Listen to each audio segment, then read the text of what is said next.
Thank you, Madam President.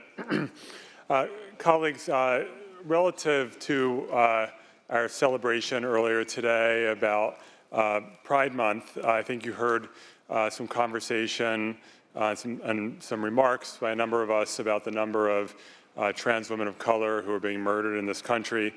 And I rise today to ask that we adjourn in memory of 4 transgender women who have passed away or been murdered just during the month of June.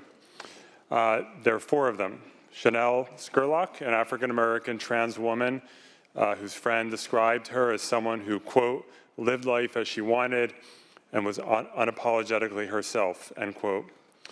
Chanel Lindsay, an African-American trans woman who worked at a hospice care facility and was known to be extremely kind and caring.